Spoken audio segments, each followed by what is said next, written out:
at si Juan sa paanan ni Jesus.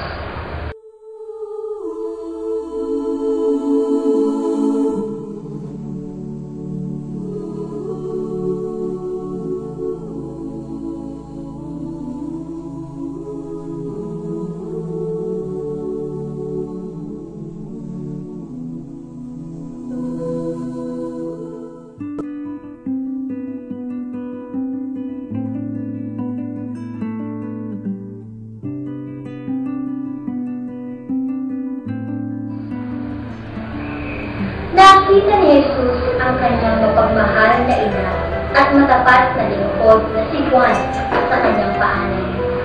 Lumuluha at nagdadalamhati sinabi ni Jesus. At kanyang nasabi, Maria, siya ang iyong anak. Juan, siya ang iyong anak. Si Maria at Juan ang tunay na saksi sa sakripisyo at pagmamahal ni Jesus sa buong simbahan at sa buong mundo. Laging nakaagapay at handang naging gabay sa buhay na tinahak ni Jesus. Matapat, mapagmahal. Sa pagdiriwang natin ng Semana Santa sa taong ito, gawin nating ehemplo ng ating pagninilay ang ginawang katapatan at pagmamahal ng Inang Maria at Juan para kay Jesus. Mga kabataan, maging matapat. Matapat sa inyong mga magulang at sa inyong mga kapwa. Mga kabataan, maging mapagmahal.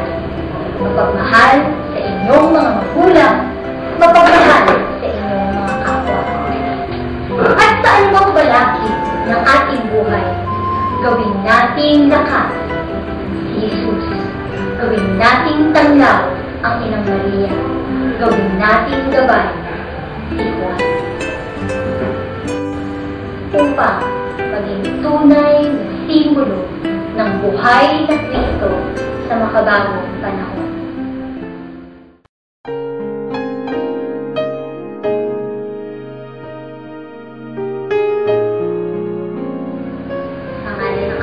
Ng Anak, ng Diyos Espiritu Santo. Amen. Panginoon, naway ang mga kabataan na nakakasalamuhan namin ngayon, lalo na sa aming samahan sa Archdiocese at Imbaling Dagupan, ay makita at tularan ang pagmamahal at katapatan ng Inang Maria at ni San Juan sa iyo. Tulungan mo kaming maging tapat at mapagmahal. Tulungan mo kaming makita ang landas patungo sa iyo.